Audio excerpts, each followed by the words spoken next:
keep it alive through these lines I write. I keep it live cause I thrive. I might just blow your mind tonight. I'm so hyped, but it's no hype. From this height, it's direct hits on sight. I'm your type, lend me your ears to show you that there's something in me. I'm not giving up, I'm standing right here, holding these days hostage, and I'll make this my year. We turning fear into love, and the love's in the air. I love doing this cause nothing compares, nothing can share that same type of feeling when you feeling them flares. They can't catch it, it's havoc. I rip to a tear, switch a scenario, my stereos, I leave them impaired. Variables start to change and they're all in my range. I just gotta grab it, it's all mathematics. Every step is drastic, I make it fantastic. I'm trying to take your breath away, asthmatic. This is live through the stereo. Go and let it blow, blow through the stereo. I'ma let them know through the stereo. Yo, here we go through the stereo, stereo. This is live through the stereo. Go and let it blow, blow through the stereo. I'ma let them know through the stereo. Yo, here we go through the stereo, stereo. Yeah, just nod your head with it, so explicit and vivid. Every image is intricate, intimate. I put my all into it, no scrimmage and no rules. I'm a pro tool, hear my heartbeat, beat into the vocals. I'm so loco, lost my mind, oh no. It's ponderoso, dope, so no overdose, cause it's dope, yo. Man, this is house grown, mixed with some milestones. So I let the style flow down like the Dow Jones, bringing it with some foul tones, letting the crowd know we getting loud, so it's eardrum rudiments. Yeah, we bring it rude again. Move, little hooligan. Music for tuning in, full time to the 10. I'm on my clock like I told you. I'm doing this for dreams we pursuing. Hey everybody, welcome back to the Anti-Media Radio with your host Nick Bernabe here on UCY.TV. Thank you everyone for tuning in. Welcome back to the show. We got a crazy one in store for you today, hopefully. Got plenty of topics to go over, plenty of controversy going on, and also some distractions here and there that we're going to talk about. And like always, we're going to be giving you the anti-establishment view of the news, at least from our perspective, and hopefully it resonates with everyone listening to the show tonight. If anyone feels like joining in and talking with us or bringing up some new ideas, maybe something that we overlooked, maybe you want to talk about something we're talking about, maybe you want to disagree with us. Either way, give us a call, 718-717-8296, and you could reach the show and you'll be broadcast out to the thousands of people that are tuning in tonight, and join the debate. You could also join us on Facebook, the Anti-Media, Twitter, Instagram, all the social media things. You can search us out, you'll find us. I'm also joined tonight by my co-host DB Schwartz. How you doing, man? Doing well, man. What's all the breakup? Where you calling from? Oh, sorry, you're hearing a little bit of interference there? I would say a lot of it, but if you're at the office, maybe they're finally on to you, man. Let me try to figure it out real quick. Hopefully we can get the audio fixed. I didn't think we'd have any issues tonight, but what are you hearing actually? Static? Well, you're just garbled. I mean, you just have a lot of distortion, but maybe it's the equipment. I don't know. Oh, you know what? There you go. Now you're good. I think I may know what it is. We'll work on it as we get through this show. Yeah, we got so much stuff going on. Make sure you check out UCY.TV. That's the channel that you're on right now, the website. All kinds of awesome other hosts on this show, on this channel as well. Besides us, we're not the only ones. There's plenty of other awesome radio hosts, and they go pretty much 7 days a week, all times of the day. You can just click back on UCY.TV and check out all the other people that are broadcasting. And if you miss any of our shows, I think we had a great one on Wednesday. We played some music from a local artist here in San Diego that provides us with our intro music, and he also stuck around and tuned into the show and had some commentary on the political stuff as well, because the cool thing is that his music comes with a message too. And so he stuck around and we talked to him. If any show you should go back to, it's the one from last Wednesday. I think we had a great show. Shout out to Ponder, because I know, like, that theme song we've been using, Nick's like 2 years old, and you could see his growth as an artist from his new song for sure. Yeah, definitely, man, definitely. And we're thinking about changing up the intro song to his new song. You should definitely change it, man. So, what do you think about that, DB? Hey, I think it's a done deal. It's better. He's better. He's more talented now, and why not show that? Yeah, I think you got a good point. So we'll start working on that. If Jules is listening in, sorry we're making more work for you, but soon in a couple of weeks we'll try to get that implemented in and do our thing. I'm also joined here in the studio by Jake Anderson. How you doing, man? Good, buddy. Just getting ready to get my Donald Trump signs ready and go out, hit the streets supporting Donald Trump. You love Trump, don't you? Yeah, no, I'm a huge Biff supporter. Biff from Back to the Future too. Biff for president. Somebody's got to get that meme. Get SM on it. I mean, I think with Donald Trump as president, we'll finally get my dream of the United States flag will actually be the 50s corporate logo flag. That will be ordained, and all other flags will be burned. I heard his running mate's El Chapo. Yeah, they're gonna have that'll be a good antithetical relationship there. It'll be like the Joe Biden to Obama, except being killed by him. We're also joined on the line by Manny Aguilar out of Los Angeles. How you doing tonight, Manny? I'm doing pretty good. Keeping up with stories around the world. Obviously, talking about El Chapo. El Chapo actually wants to knock him out because he said every Mexican is a drug leader and low life and all that. So he took that an insult, and now that he's escaped, you never know. That guy's got connections everywhere. He's got plenty of money. The reason El Chapo escaped from prison was to go after Trump. Yeah. No, I'm just kidding. He's asking for it. Now that kind of. So, I'll say hello in Spanish to all your listeners. Aquí están en la estación de radio en el Anti-Media con el conductor Nick Bernabe y su host, básicamente, desde Minnesota, TV Schwartz, y también con el otro conductor que está en el estudio, Jake Anderson. Saludos a todos y espero que sigan escuchando el show de Anti-Media con los gangsters de Anti-Media y todo esto. But Hey, gracias. Gracias. Hey, Manny, thanks for that, man. And I just want to throw it out there, dude. We support all the Mexicans out there, man. Anyone out there that is, first language Spanish, even if you're tuning in and you don't understand everything we're saying, thank you all for tuning in. We're not prejudiced against anyone. We think Trump's an asshole. So first, before we get into this Trump thing, and Trump's the worst. And after Trump, I want to get into the electoral system in general. But first, I do want to talk about El Chapo because to me, this guy, he's the pretty much the biggest drug kingpin in the world. And it's the second time he's escaped prison. But, first off, I want to talk about the money that's been spent to try to track this guy down, supposedly to track him down and all that. In the U.S., we send billions and billions of dollars to Mexico every year to fight guys like El Chapo, to track these guys down and, to take them out. I want to know why this fool is sitting in some prison where they could just tunnel right into it. That to me is the first red flag. The second thing is, how many billions of dollars went into tracking this guy down from the U.S. perspective, from our own tax dollars and going into that, only for him to just be, to supposedly miraculously escape out of this prison, man. And then you look at from the Mexican side of things, and they got this huge drug war going on, and a lot of people in Mexico probably saw it when El Chapo got captured. They're probably like, finally, they're actually doing something right. And then now he's escaped. And now it's like, oh, well, what the hell's going on, really? And I read an article today that had a couple interviews from people from Mexico, and they were talking about, well, there's a good chance that the Mexican government knew that El Chapo was going to escape.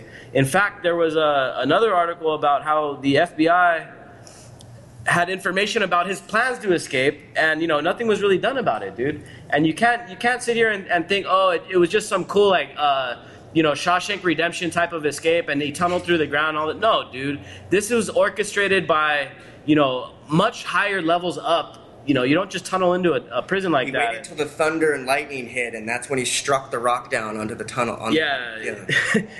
Exactly. He waited for the He climbed through 3 miles of shit, and then waited for the lightning. So Manny, what do you think about this El Chapo guy? What do you think about this escape, man? Well, because we have a narco gobierno, obviously, and stuff like that.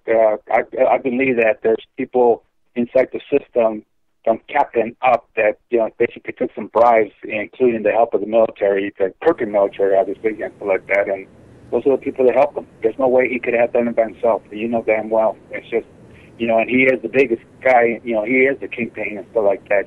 So that's what makes him dangerous. And stuff like that, because when he says he's going to do something, he actually does. He's not just talking and stuff like that. Yeah. Exactly, man. And so I sit here and I'm thinking, like, the first thing I'm thinking is, like, when the military-industrial complex of the U.S., they hear that El Chapo escaped, they start salivating because they're like, oh, man, that means that we can continue to send billions of dollars in weapons to the Mexican government to keep fighting this El Chapo guy.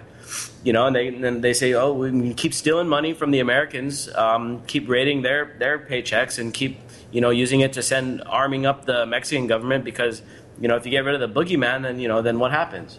And so maybe they let the boogeyman out. Yeah, and the U.S. had knowledge of plans for his escape, dude. And what he was doing in some prison where it obviously wasn't very secure. I mean, that's movie scripts are way more prevalent in real life than people think they are. Exactly.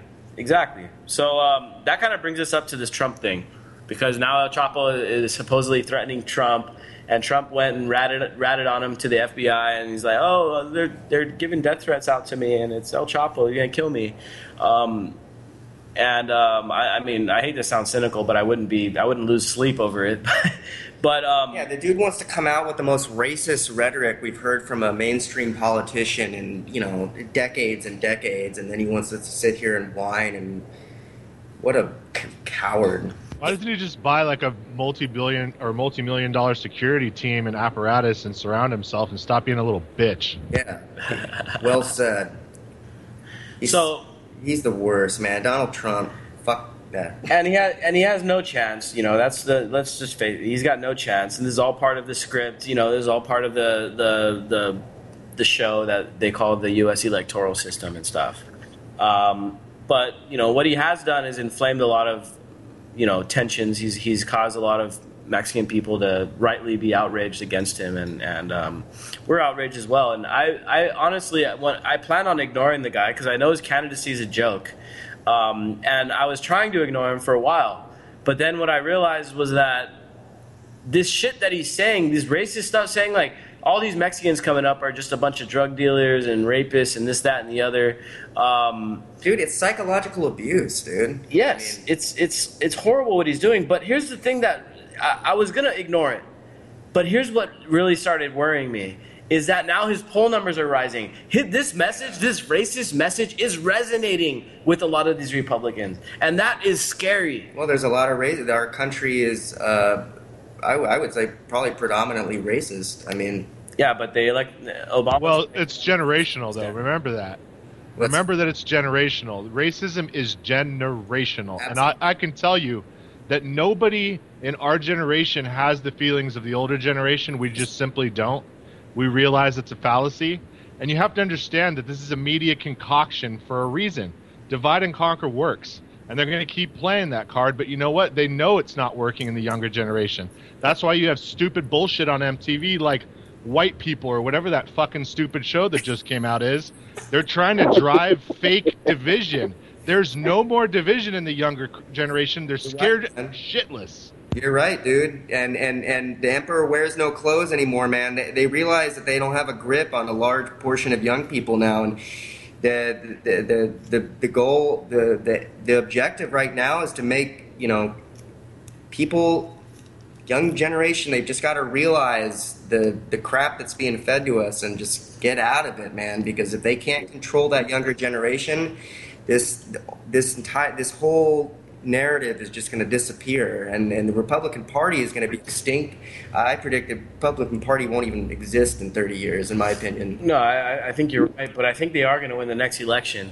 And I think this whole Trump thing, it falls right into Rubio's lap, and it's going to help Rubio get elected because he's going to sound like the only sane guy out there that's going to say, yeah, Trump's an idiot. For the record, we have a bet. Me and Nick have a running bet now. I gave him odds on Rubio. I picked Clinton, unfortunately. 2-1 odds? Yeah, it's 2 to 1. You're picking Clinton for Republican Party? That's a damn good choice. Clinton's going to be the... That's a shoo-in. Clinton's going to be the next Republican, and yeah. And then Rubio's going to be the next Democrat, right? Yeah. That's a shoo-in. Can't Clinton just say, fuck it, I'm starting the Republican Party and just come out with it? She'd probably... Yeah, it wouldn't surprise me. She's going to, her logo, her banner logo will probably have the Monsanto sign in there.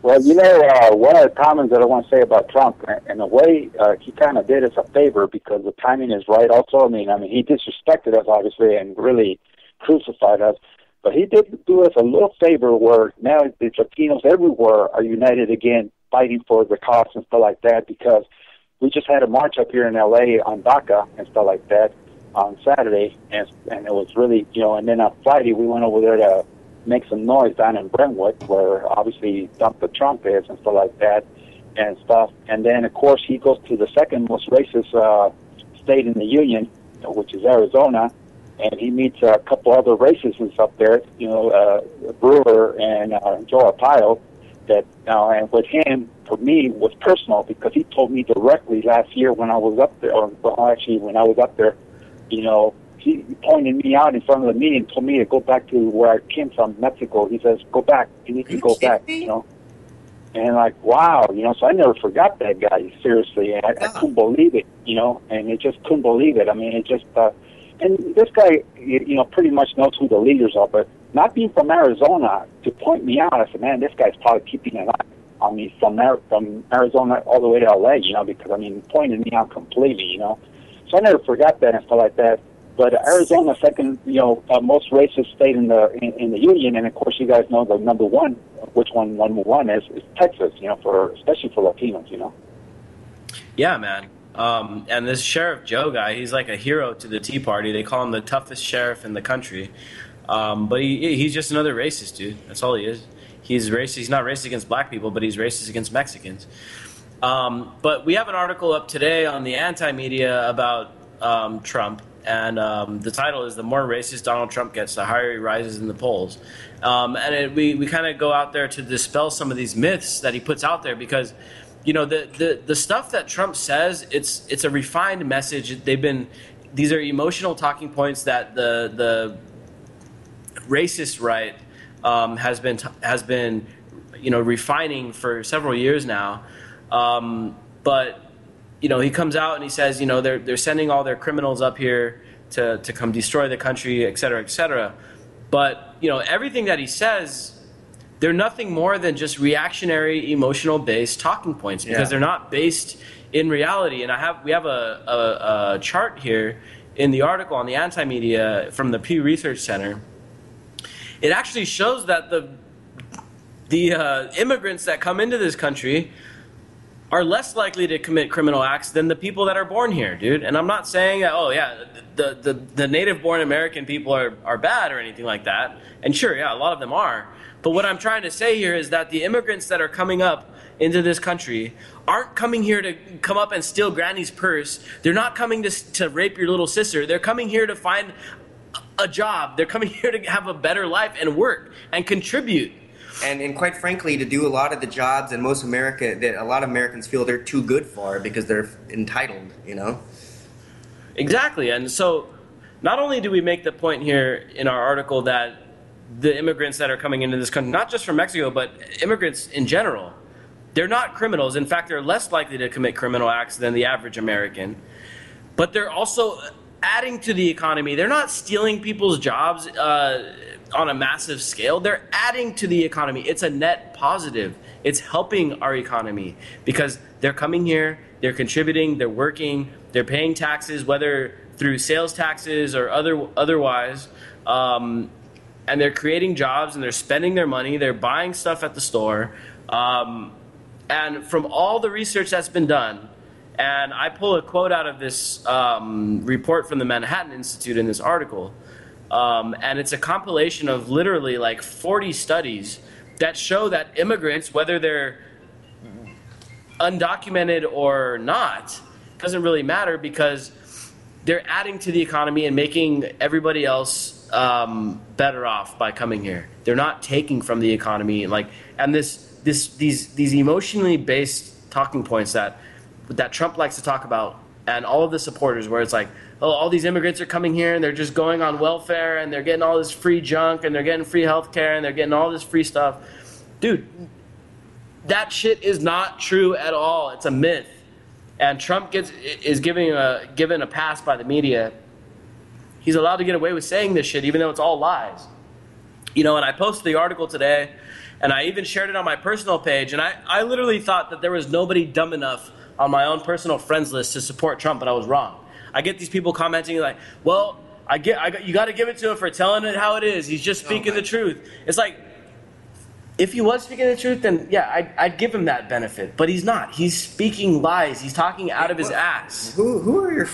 What kind of people are you friends with? Man? Who are you going to the bars I accept friend requests from people. Well, you went to Vegas and met some really sociopathic people like the craps do. Look, I'll approve friend requests if we have a few mutual friends. If I don't have any mutual friends, and I what I do when I get friend requests, I click on them and I if the profile is only like a month old and it's like a half naked woman, then I automatically reject those requests. I'm glad you have a good screening but process. if their profile looks like it's at least a couple years old and we have a few mutual friends, I'll approve the friend request. If you support Donald Trump, you're a sociopath.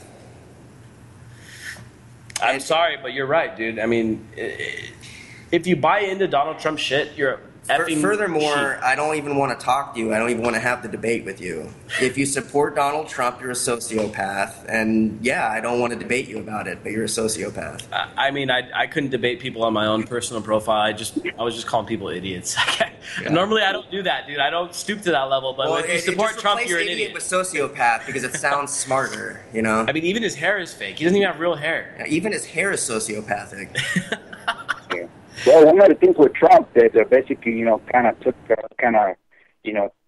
hit when he said that, it was, we were already sensitive, a lot of us, because we came down to Murrieta and I hadn't been called a wetback in a long time, and I got called 3 times by the Tea Party down there, and Bigot and all these, I mean, you name it, they were calling me, and stuff like that, and the 1-year anniversary down in Murrieta, a sleeping town supposedly, but now it's not a sleeping town no more. Everybody knows where Murrieta is in L.A. because of that incident a year ago, and then the way that I started my month is for the anniversary, July the 1st, and stuff like that, and I'm like, wow, that's a lot of hate out there and stuff like that, Sorry. So it just, that sucks, those things were just completely, it was really awful because it's way past immigration, Jake, Nick, and DV, it's way past immigration. It's more about the hate and stuff, and then, of course, the flag comes into play and stuff like that, and I'm keeping my eye on Rubio, but I'm keeping my eye more on Cruz. I think Cruz is one of the most dangerous Latinos running for office right now, to be honest with you. And then this crazy idiot pops up. So so you can imagine that threw me for a curve. Yeah, man. I mean, it's horrible, dude. And I was mentioning this a couple months ago to my friends. Back during who's that guy? Was he from the Clippers or whatever? That guy, the owner of the Clippers, Donald Sterling. Yeah, he said something about black people that was really racist. Yeah, he said he didn't want black people at the game. Yeah, and he got destroyed. He got destroyed by the media, right? He got his team taken. But then you get these other guys. They come out and they say stuff against Mexicans, and they basically get a free pass, and so basically the message that's being sent out there right now is that it's okay to be racist against Mexicans. You can't be racist against black people anymore, but it's okay to be racist against Mexican people, dude. And then Trump kind of perfectly punctuates that point, dude. And it's so true, is that now Mexicans are now the new punching bag, dude. And that all these racists that are out there, they're able to punch on Mexicans and they're able to kind of get away with it and make jokes about it. If Donald Trump had said similar remarks about black people that he said about Mexicans, he would have already bowed out of the race. He would be out of he wouldn't. I mean, well, he's already been disenfranchised from NBC, and I actually wrote an article about that for the site. But Univision separated with him. But I mean, my God, I mean, it's the least we can do. But that this guy is getting airtime, that he's filling the airwaves with hate speech right now. I mean, this guy is he's a scourge. And yeah, like Nick, Nick wanted, you didn't want to give this guy I didn't want to give him the time of day, dude. Time of day, and you didn't for a while. But at a certain point, the guy's, he's just engaging in straight up psychological hate speech, psychological warfare, and it's just like the dude's got to be taken down. Yeah, and taken down. And when I say taken down, I mean, get him out of there. El Chapo, we're talking about you, dude. No, I'm just kidding. I'm not advocating for anything, but I'm saying the guy shouldn't be speaking. So, Trump in the end is somewhat of a distraction, but there's a big asterisk here. And Manny already mentioned Ted Cruz, which is the Cuban Canadian American guy that's running for president. But Ted Cruz, I don't think, is a serious candidate, just like Trump isn't a serious candidate. But there is one guy that's going to really benefit from this whole Trump controversy, and that's Marco Rubio. And this is where the real danger comes into play, because as far as I'm concerned, and I've said it on the show, and like Jake mentioned earlier, I'm willing to put money on this, that Rubio becomes the next president. But he is now in a position to challenge Trump when these debates finally start and make Trump look like a total idiot, and then all of a sudden all these Hispanic Latino voters are going to say, oh my God, Marco Rubio, he's a Hispanic, he speaks Spanish, and he's against Trump. You know what I'm saying? That's a pay-per-view event right there. Exactly, dude. And this is where we start getting into the danger zone, because everything that Trump is doing, and keep in mind, dude, I'm very cynical when it comes to the electoral process. I don't think democracy is viable. I don't believe in U.S. democratic process. I don't believe in the U.S. electoral system because it's so far gone and it's so far corrupted. I'm so cynical that I think this whole Trump thing is orchestrated in order to put the election into Marco Rubio's lap, dude. Me too. And so, the only person that stands to benefit from from Trump's horrible rhetoric is Rubio. It's because a great theory. Hillary Clinton is not going to benefit from it. Bernie Sanders is not going to benefit from it. Jeb Bush is not going to really benefit from this, even though his wife is You're Mexican. underestimating the megalomaniac tendencies of a billionaire who wants his voice out there. So your theory would be that the Republican Party has some kind of, well, of course, I agree with you that there is a kind of a narrative that's being simultaneously created by a number of different parties at the behest of larger power interests, like the Bilderberg. Who attended Bilderberg? Do we know the 2015 list? The list is out there, man, and unfortunately, there's a dude with my same last name that went, and I'm like, oh shit! And then I got these. DB, do you know who attended Bilderberg this year? Yeah, I think it was Nick Bernabe Sr. Nick Bernabe, Jake Anderson, Manny Aguilar, and DB Schwartz, I think. I mean, I know you don't know the full roster, but was Donald Trump there? Was Rubio there? No, neither. No, those guys weren't there. They won't be there until next year, man. I think there's not a lot of new people on the list. It's people have figured out how on the radar they are now. Now Bilderberg now is it's not what it used to be, bro. Now Alex Jones got a hold of it. Alex Jones screwed it all up. He actually messed it up. Yeah, now we can't look at it. And for that, I've got my own, to say the least, disagreements with Alex Jones, He did shed a lot of light on the Bilderberg thing, and now they've shipped. Now they got another secret meeting that they attended that no one knows the name of or no one knows where it's at. He should have been more subtle about it. Anyway, we have sidetracked here. But yeah, man, I really do think this is a kind of an orchestrated thing to hand the election over to Marco Rubio. I don't think the Democrats have even the slightest chance, just because Obama's already been in power for 8 years, and there's a lot of people that still have beef with Obama. His rating has been pretty low, except until last month. His rating came up a little bit because of the whole, the gay marriage thing at the Supreme Court, and a few other things. Now he's commuting the sentences. He's commuting the sentences for the nonviolent drug offenders and stuff. He's pushing some executive orders that are good, but we knew 3 months into office, we looked into his eyes, and we knew that he had gotten the talking to, and I don't know. Yeah, man. DB, go ahead. Well, I was just gonna say I came across this kind of long-term plan that I guess they'd been trying to get going with Rex 84 or something like that, where it was going to be this NAFTA on steroids, and it was going to be a physical NAFTA, not just trade. And what I mean by that is I'm intending to give you like a conspiracy theory here, and this is why Marco Rubio would win. Go ahead. We're going to have blanket amnesty for immigration, right? There's going to be an upheaval, but there's not anything you're going to be able to do about it. For the the only reason they'll do this is so we have such a massive amount of manpower for a military that we will literally go all the way down to the Arctic and take everything all the way down south. Okay. I mean, damn, dude. You never know, man. I honestly think that, a lot of the immigration is needed, bro. Because the thing is that U.S. is headed in the same exact path that Greece is headed in, dude. We're getting only pockets, though, Nick. Only pockets. Only pockets of the U.S. You have to know that certain places are going to be like just fine. New York City is going to get bad, maybe, but I mean, there's places that are going to be just fine, and it's going to be an uneven breakdown. Well, I think that we're headed in the same direction as Greece, and then we talked about it recently about Puerto Rico, to the point where we got this baby boomer generation that's coming to maturity. That is going to need a bunch of these entitlements and a bunch of this Social Security and a bunch of this Medicare and medical stuff. And who's going to pay for all this shit? Well, the population of Native American, not Native Americans, people born in America has been pretty much plateauing. It's pretty much leveled off. People born in the U.S. aren't having many kids anymore. So the U.S. actually needs immigrants to come in to save the system.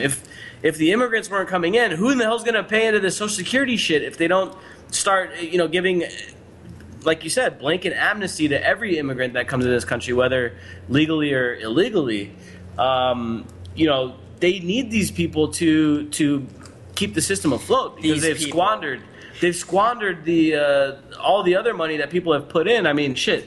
People assume that they put in the Social Security and that money actually sits there in some account and it like accrues interest and stuff, and that later on you get your own money back. No, that's not the case, dude. The case is actually that that money's already been spent, so they have to bring in a lot of new people to try to fortify all the coffers to make sure that they can pay for all these old people. Otherwise, the whole system collapses, dude. So that they go into all these countries. They destabilize these countries, and it's been going on in Latin America for decades, in the Middle East and all these other places. When you destroy a country, you go in and you bomb the shit out of a country like Iraq. Well, guess what happens? A bunch of those Iraqi people want to come over to the U.S. You go into Mexico and you put in NAFTA and you put in the drug war. Well, guess what? You destroy the economy. You make it so violent that the people want to escape. Well, they all want to come to the U.S. You go and overthrow the governments in Guatemala, Nicaragua, Colombia, and all these places. Well, guess what? All those people are going to want to come to the U.S. And the U.S., we need that bolstered. We need this bolstered population in order to pay for all this shit that these guys have been putting us through all this time, and to fund this baby boomer population, man. Very true. Absolutely, very true. It's just I'm talking about the immigration and all that stuff. One of the things that I'm really sad that's happening. I was just in contact. Actually, I was on the phone with him. Via Skype, I should say, for an hour to the Dominican Republic. I just can't believe how crazy the government down there and the propaganda that they're selling to the Dominicans down there and telling them how bad the people from Haiti are so that they can, push them out the door and stuff like that. But they're not doing it humane-wise and stuff like that. They don't have ambulances, doctors. They don't have water out there for them. They have them sitting out there in the sun with no water and stuff like that. I mean, that's one of the most inhumane things I've seen in a long time. Yeah, man, what's going on out there is crazy in the Dominican, dude. I've seen some videos, and they're just treating the mostly black Haitian people that are there, not even the immigrants, man. The people that have been there for several generations are getting treated like shit, dude. And it's so strange, too, because it's a colony, Nick. And the colonial masters are telling... They've created a caste system among former slave colony. It's the most bizarre thing I've ever seen. Yeah, man, and here's the other thing, dude. Because the whole world, it's not the everyone in the U.S., especially the millennial generation, we all kind of feel this pain in the economy, dude. Everyone, especially all the people out there listening that got college degrees and went to college. Jake, I know you went to college. DB, I know you went to college. I did some college. SM Gibson went to college. I mean, a lot of us went to college, dude, and at the same time, we're just basically screwed when it comes to the economy, dude. And so we all feel the pain. We all know that something's wrong with the economy. We're not the only generation, dude. No, we're not the only ones. And you know what? The U.S. isn't the only country experiencing this, dude. It's all around the world, dude. And this whole thing in the Dominican, where they're cracking down on the Haitian people there, it's all based on economics, dude. And they're struggling economically because they're bureaucrats and because of the Monroe Doctrine, and whether it's such a fucking sickening. I mean, it's a sickening prospect where we're putting kids into debt to be indoctrinated into a system that's going to not only further cause them to be in debt, but to also contribute to industries that are further indebting the country. I mean, it's the most. I mean, it's. I don't even know what the word to describe it is. Well, here's the thing, dude, and because this racism, dude, is not just here in the U.S. It's not just in the Dominican. Greece, dude. Greece is, because their economy is so messed up. See, this is what these bureaucrats do, bro. They take advantage of us. They put us in these very compromised situations economically where we're living paycheck to paycheck. What was the stat? 73% of Americans are living paycheck to paycheck, something like that. Such a ridiculous. So what they do, instead of saying, oh, you know what? Yeah, we're the problem. It's the Federal Reserve. It's the Congress. It's the executive branch squandering your money on these stupid wars and all this other crap. No, it's the Mexicans' fault. All these Mexicans that are coming up here are taking your jobs. That's why the economy and also, we need to work more hours. Jeb Bush wants us to work more hours. Oh, yeah. There we go. All you got to do is work more hours, bro. Fix the economy that way. A lot of people are already working 10 to 12 hours. Let's work more hours. Go to hell, Jeb Bush. That statement just single-handedly killed his candidacy among most people. I agree with you, dude. Because the only thing all people care about is the economy. So once you start telling them we need to work more, people are like, fuck that. What's the old saying? It's the economy, stupid. Exactly. Right. So, no, in Greece, dude, the racism there is crazy, bro. You wouldn't believe. Anti-immigrant. They're trying to kick everyone out that doesn't look like a Greek. There was an Olympic athlete at the last Olympic Games that came out and said some ridiculous thing about Africans and got kicked off the team. Yeah, no, racism is rampant in Greece. Yeah, man. In France, now there's been a record number of anti-Semitic attacks, dude. They're going after the Jews in France. And in the UK, they've developed this crazy anti-immigrant, racist attitude. All throughout Europe, I'm sure everyone's heard about all these people trying to escape Libya and stuff. Hopping on these boats. Yeah, have you heard about these immigrant boats? A lot of them have been sinking, and a bunch of people dying, and they get turned away at the ports. A bunch of people are trying to escape all these countries that our foreign policy has been destroying, but they're trying to enter into these other countries where the economy has already been squandered away by the bureaucrats. And so the people, the powers that be, of course, they're not going to take blame. They're not going to say, oh, yeah, it's us, it's the World Bank, it's us, it's the IMF. We're the ones that caused all these problems in Greece and in Italy and in Spain and in the UK. No, the IMF, the World Bank, these are the guys that help control the politicians. And they're all the same dudes that also control the media. They blame it on the immigrant. No, the Mexicans are the ones that destroyed the economy. It's not the fact that we spent, $6 trillion trying to fix Iraq and take their oil and stuff. No, that's the day we should be waiting for, is the day that the IMF, the World Bank, and all the corporations, they release a joint statement saying, hey, sorry, you're right, we've been completely screwing the world over. We're relinquishing and divesting all of our properties to the people, and world peace is at hand. I mean, every day I wake up and I hope to see that tweet. But there's only one way that would ever come about, and we all know what that would take. And that's the shitty part, is it's gonna probably come to that, dude. Well, what do you mean? Expand further, sir. Well, I'm just saying, if you're on top of the world and you have all the money you'll ever need, and you're playing God now, you're not going to just give that up, no matter what. No. So we're just going to have to either take it away, or they're just going to kill us slow. There's a breakaway civilization going on right now. I'm working on an article about it, and are they underground?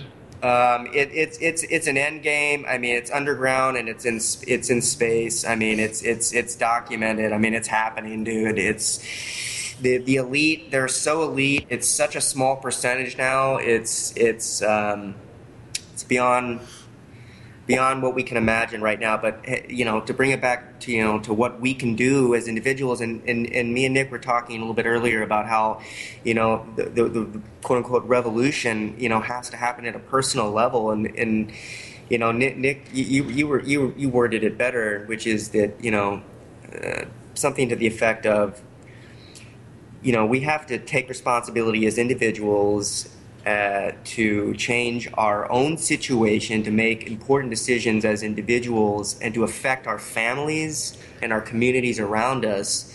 And I think this is a theme we try to hit often. Exactly, man. And it's so hard to get, it's hard enough to get 10 activists together and sit in one room and try to agree on 5 things. Yeah. No, dude, it's just not going to happen, dude. It's going to be a bitter fight, and it's going to be and so, the whole thing is, I don't think we need to get 1 million people together to believe the same thing. We just need to get enough people to understand that we don't have to believe the same thing. We can all be different. Right. We can all agree. We can all have different ideologies and practice different ideas. But the main thing is that we don't need other people telling us what ideologies and what ideas we need to deal with. Now, back to this immigration thing, man, because I want to strike a tone back to the article about how immigration boosts economics. Immigration is a boost to economic. I don't care what country you're at. I don't care if you're in London and you got a bunch of people from Africa coming in, or a bunch of people from the Middle East. I don't care if you're in the U.S. and you got a bunch of people from Mexico, Guatemala coming up. Immigration is a boost to economics no matter which way you slice it and dice it, no matter which way you cut it. But the point I want to make here, dude, and the reason I bring all this stuff up is that racism or anti-immigrant ideas, anybody that buys into that shit, you are a pawn of the powers that be. You are being played by the fools that are really killing your economy. You know what I mean? Because almost all this racism, xenophobia, Islamophobia, whatever you want to call it, it doesn't matter. It all comes down to economics, and the powers that be want to shift the blame away from themselves and blame it on the unknown. The unknown is the immigrant, the people that you don't know who they are, you don't know what they practice. They want you to blame them because it's better that you fight against each other and fight against other people that are in the same basic class as you are, rather than turn your aim against the real culprit, which is the powers that be, the bureaucracy, the banking system, the central banks, all that stuff, the IMF, the World Bank. These are the people that have been raiding the economy and jacking everybody's money and stealing your productivity and more or less putting you into debt slavery. They're the problem, not the immigrants coming in helping your economy. They are the people that you want to welcome into your countries. You know what I'm saying? And so anybody that buys into this shit, I'm sorry to say it, dude, but you are probably a simpleton. You are most likely just somebody that is just being played by your mainstream media wherever you're at, wherever you live. And you're the most harsh Nick has ever. Yeah, man, and it gets me really passionate, dude, because I live here in San Diego, dude, and even more precise, we're in Chula Vista, which is very major way is an immigrant community, dude. We live in a place where I'd say at least 25% of the people that live in this town where I live are probably undocumented immigrants. But I'm sitting here looking out the window right now, and I don't see any immigrants out there stealing my jobs. I don't see them out there raping women. In fact, we have in San Diego County, we have a very, very low crime rate, and we have one of the highest percentages of immigrants in the entire country. For the record, if we did see that, we would go out there and we would intervene. You know what I'm saying? And all of my friends are most of my friends are Mexican, dude, and I take high offense when people talk shit like that, like Trump is. And I take even more offense when these idiots buy into what he's saying, dude. And that's what I want to say, dude, is that if you buy into the shit Trump says, I'm sorry to say it, but you're probably an idiot. I'll go beyond that. You're an idiot and you're an enemy, and your days are numbered. And it's sad because these poor conservative guys, they know that they've kind of lost the battle on the social issues, but they take pride in being like wise economically. Fiscally, Donald Trump, he's running his corporate. It's like Mitt Romney. He's run a corporation. He knows what he's doing. He knows how to fix. I'll bankrupt us quicker than you can ever believe. Yeah. I'm gonna fix the derivatives so that the banks make a bunch of money and screw over the economy. Oh God bless you. Oh, you're so good at tricking the economy and defrauding the American people and looting the country of its money. God bless you. You sick economics. Mitt Romney and Donald Trump, go to hell. You're sociopaths. You're on the wrong side of history. When history looks back on you, you're gonna be looked at as fascists, as fucking insane people. Like they don't even get it. They don't get it because they're so tied up in their egos. I can't tell you how many quote-unquote moderate people I've met around here in San Diego that are like, I agree with the Democrats on social issues, but I agree with the Republicans on economic stuff. Yeah, no, it's but me too. Yeah. So you're a Republican, so vote for Clinton. Pride themselves on economics and look at the numbers, in man. very All you few do ways. is look at the numbers, man. Like, and look, I'm like I said, I'm a recovering Democrat. You look at the numbers on the jobs added, Democrats, it's exponential compared to Republicans. Whatever false bubble economy you want to look at, and look, I'm not saying I do not agree with NAFTA. Not that was Clinton, right? Yeah, not supporting Clinton's NAFTA, but I'm saying if you want to look at raw statistical economic numbers, Republicans, I don't even know what they're talking about. Now, here's the thing: you got to keep in mind too, because since this whole two-party thing's a theater, Clinton is able to get away with NAFTA. Right. You know what I'm saying? Because the Republicans are the ones that probably jammed it through. Right. Just like the TPP. Look at the TPP. Obama is going to get away with the TPP. Because he comes off as he's a Democrat, and he's saying economically. Even though strong voices in the Democratic Party like Warren are like, no, you're wrong. Yeah. Obama comes back gives a speech at Nike saying, I'm sorry, but she's just wrong on the issues. You know something is completely bad when you got a sitting Democratic president, which can get away with a lot more stuff than a Republican can. Right. And you got the Republican Congress supporting him all the way. Yeah. That's when you know that something is not right. You know what I'm saying? When there's bipartisanship, you know there's a larger than usual deception being. That's what George Carlin was saying, man. And he was so right, dude. He's so right. Well, how bad things are that people can brainwash you. All of a sudden, we got Dark Chocolate Brothers that are going to join a chapter of the KKK. I mean, that just blew me away. Yeah.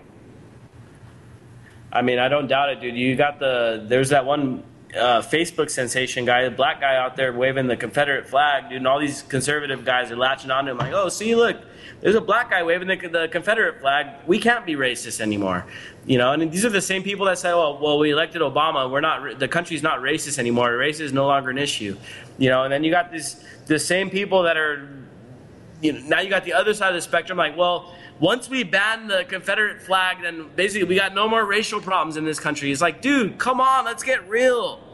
Let's talk about the real racism, not the superficial shit where we act like, we got a black president, racism is gone, we get rid of the Confederate flag, racism is gone. No, dude. There is a huge racial disparity in this country. Black people, brown people are getting the short end of the stick, whether we're talking about at the corporate level, the government level, the educational level, man. That's where it really starts, dude, is like the minority schools, man, the people that are put through the school system. I was one of them. We get the short end of the stick, dude. They try to build us to be. They want us to work at McDonald's, dude. That's what they want us to do, and that's what I was taught in high school. It's like, dude, you're gonna be on the. They told me I was gonna be on an assembly line. I'm gonna be manufacturing hamburgers for McDonald's and shit like this, dude. It's like my buddy that was in a upper middle class neighborhood in North San Diego is being taught entrepreneurship in 10th grade, and it's like, you wonder where the disparity comes from. You know what I'm saying? Yeah. It's ingrained into us from childhood, dude. It's like it's not something we can get away from by voting in a black president. It's not something we can get away from by banning the Confederate flag. These are systematic issues that are ingrained into you from the time you're a kid, and you don't just do away with it with one vote or with one action, dude. It takes a conscious effort by the majority of our culture to actually finally do away with racism. Will we actually see an end of racism in the U.S.? Sometimes, yes. Probably not, man. I mean, we will, Nick. Soon, but maybe in like 20, 40, 50 years, probably. Well, our parents really weren't racist. I mean, at least mine weren't. Maybe their parents had that. But I mean, now it's as soon as they're gone, it kind of starts ending. Yeah. I got a question for you three, for Dee and Jake and Nick, and this is a question. Earlier, the Gardner family refused $5 million because they were going to sue the city of New York for 75, but now they budge on $5.9 million. What was that about? Yeah, that's a good question, man. That's a big story too. And They were threatened. Eric Gardner's family, you know, they were trying to get 75 mil and they settled for 5.9, but in the end, dude, the 5.9 million, it's a lot of money, but it doesn't bring back Eric Garner. You know, it doesn't bring back It's not enough.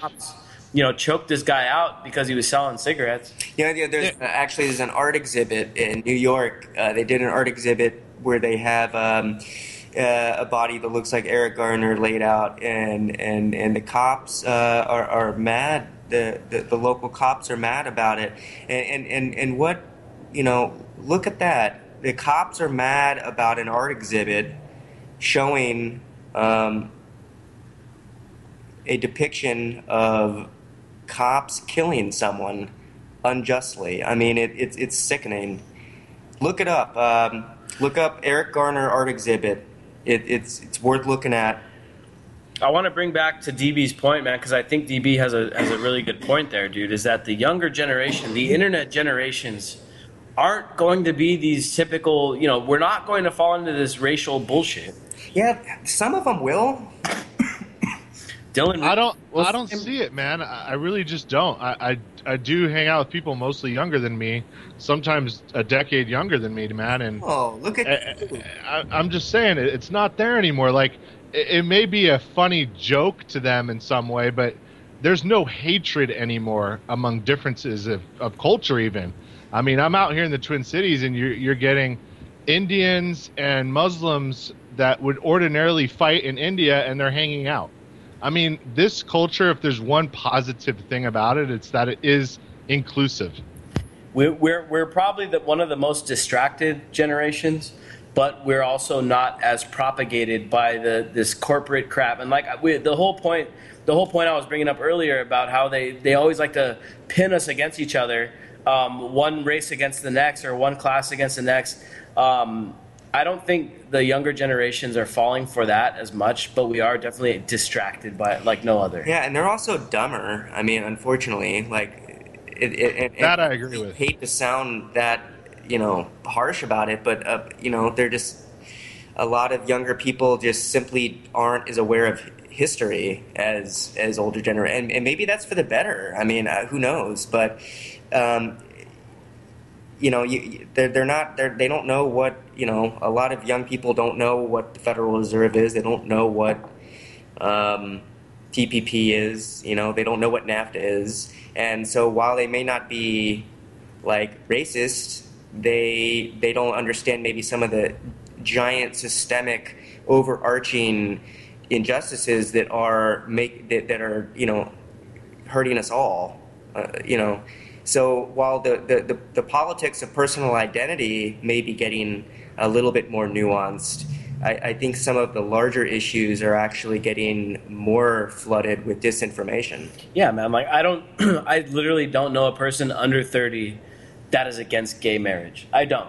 I can't name one person that I know under 30 that's against. No, and that's a good thing. And look, I'm a huge, obviously. It's a huge thing for gay people to have rights, and it's a punitive thing when they weren't able to get married. It's a financial issue, and everything. And good God, yeah, we need equal rights for minorities. But the fact of the matter is, the bigger issues than personal identity are things like TPP, and until people are educated enough to take this on in a real way, we're screwed. And the TTIP too. DB, do you agree with me on that?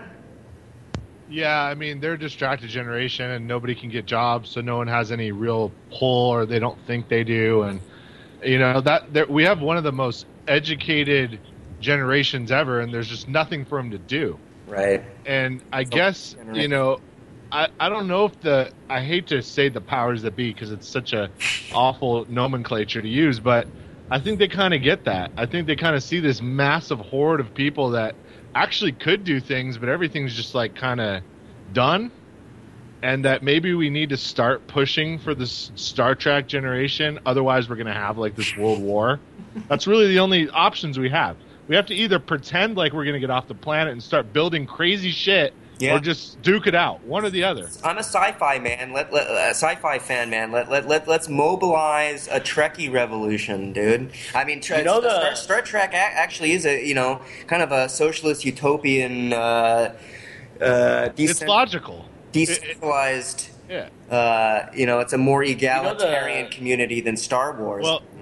Well, remember, it came out of the ashes of World War III. If you're a Trekkie at all, you know that there was a World War III, and who was left was still fighting all these little civil wars, and then finally this dude made a warp drive. Right. You know, the British government actually thought that Trekkies were a threat to their government. Did you hear about that? We wrote about it on the anti-media. They actually took it as credible. I can't remember when it was. It was like a decade or a couple decades ago. The British government actually were worried that the Trekkie fans were going to start a revolution and take over the country. And they literally spent a lot of resources trying to make sure that didn't happen. So as crazy as that sounds, I mean, they took it seriously. Well, the wealthiest would prefer that not happen. So there'd be less people to share in their marvelous future. They don't want like 12 billion people on the planet like there was in that future. And that's what's going to happen by 2100, man. There's going to be 11 billion people on the planet. Yep, and we can feed 12 billion with current tech, so... Absolutely, we can. Yeah. Why not, It's just going to take a consciousness shift. That's what they're afraid of. Right. They're afraid of humanity to stop competing and start cooperating. What I'm talking about, man, is that we need a consciousness shift, man, and is technology, maybe technology is the answer to that. Well, imagine if we don't compete and we cooperate.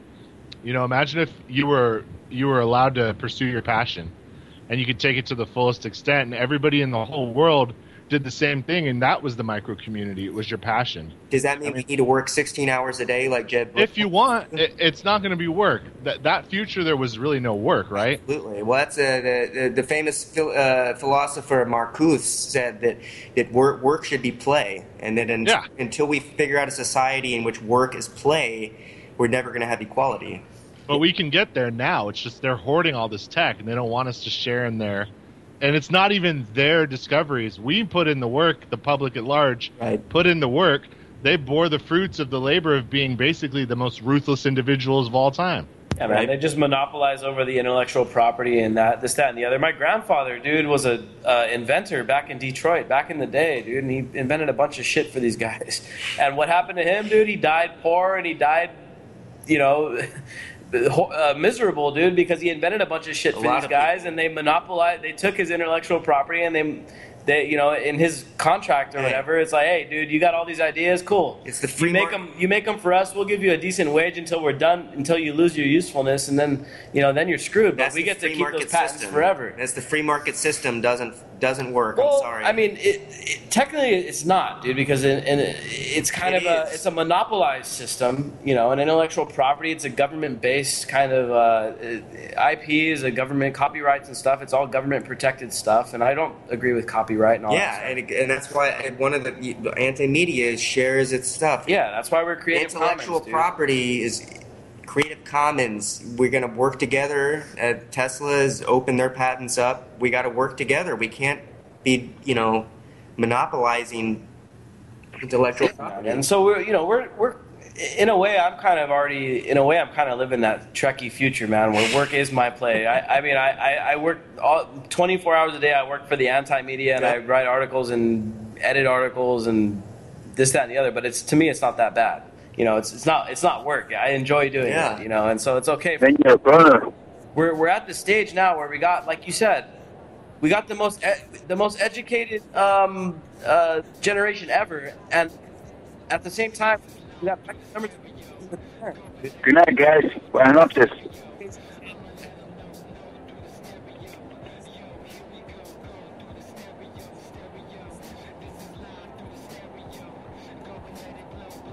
Stereo. I'ma let them know through the stereo. Yo, here we go through the stereo.